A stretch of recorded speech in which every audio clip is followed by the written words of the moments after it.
Brought to you by Agilus Diagnostics. Health test की बात आती है तो मैं भरोसा करता हूँ India largest diagnostics company Agilus diagnostics. खुद को टेस्ट करते रहो।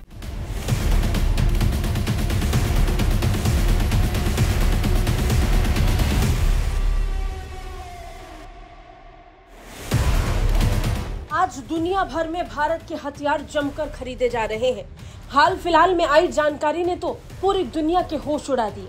खबर आई कि अमेरिका, फ्रांस और आर्मेनिया भारत के हथियार खरीदने वालों में सबसे आगे है और इसके साथ ही ये भी साफ हो गया कि कैसे दुनिया बढ़ चढ़कर भारत के हथियारों को खरीद रही है।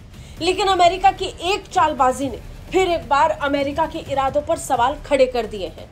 भारत जब आत्मनिर्भर भारत के लिए जमकर हथियार बनाने की तैयारियों में जुटा है और अमेरिका के साथ अपनी सहयोग वाली साझेदारी को आगे बढ़ाने में लगा हुआ है, तब अमेरिका की तरफ से एक हरकत ने पूरी तरीके से इस साझेदारी पर क्वेश्चन मार्क लगा दिया है। अमेरिका पिछले 2 सालों से तेजस लड़ाकू विमान के इंजन की डिलीवरी को लेकर भारत को धोखा देता आ रहा है। यही कारण है कि भारत की सैन्य तैयारियों पर अब इसका असर पड़ रहा है। भारत जमकर तेजस बनाना चाहता है, अपने देश की सेनाओं को इन्हें सौंपना चाहता है। वो देश जो तेजस विमान को खरीदना चाहते हैं, उन्हें तेजस उपलब्ध कराने के लिए भी भारत पूरी तरह तैयार है। लेकिन ये तब तक संभव नहीं जब तक अमेरिका की तरफ से इंजन को लेकर सहयोग न मिले। भारतीय वायुसेना को अपने नए तेजस लड़ाकू विमान के लिए अमेरिकी कंपनी जनरल इलेक्ट्रिक इंजनों की जरूरत है।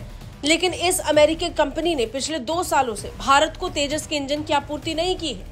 यानी इस कंपनी की तरफ से भारत को अब तक तेजस के इंजन नहीं दिए गए हैं। यही कारण है कि अब भारतीय वायुसेना को देरी का सामना करना पड़ रहा है। तेजस के प्रोडक्शन को लेकर देरी हो रही है।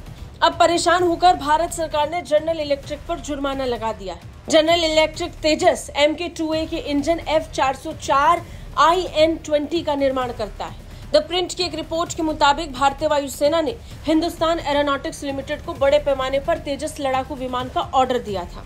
इसकी डिलीवरी 2024 में शुरू होनी थी, लेकिन अब ये अटक गई है क्योंकि जनरल इलेक्ट्रिक की तरफ से अभी तक HAL को वो इंजन्स नहीं दिए गए हैं जो इन तेजस में लगाए जाएंगे। बता दें, भारत फाइटर जेट्स के इंजन का निर्माण खुद नहीं करता है, बल्कि इसके लिए वो अमेरिका से इंजन्स को खरीद रहा था। इसे लेकर दोनों के बीच साझेदारी हुई, डील हुई, लेकिन अब तक 2 साल से इसकी डिलीवरी नहीं हुई। भारत ने इंतजार किया, लेकिन अब आखिरकार जुर्माना लगाने का फैसला कर लिया है। अमेरिका पर इसका बड़ा असर पड़ सकता है। ऐसे समय में जब अमेरिका दुनिया भर में हथियार उपलब्ध करा रहा है, दुनिया भर में यूक्रेन की जंग हो या इजराइल की जंग, जमकर हथियारों को भेज रहा है, तब उन देशों के साथ पुरानी डील्स में देरी कर रहा है, जिसकी वजह से उसके संबंधों पर तो असर पड़ ही रहा है, लेकिन साथ ही साथ उसके साझेदार देशों के डिफेंस प्रोडक्शन पर भी इसका असर हुआ है, जिसमें सबसे बड़ा नाम भारत का भी है, जिसे लेकर भारत में बहुत नाराजगी है। ब्यूरो रिपोर्ट, भारत अब।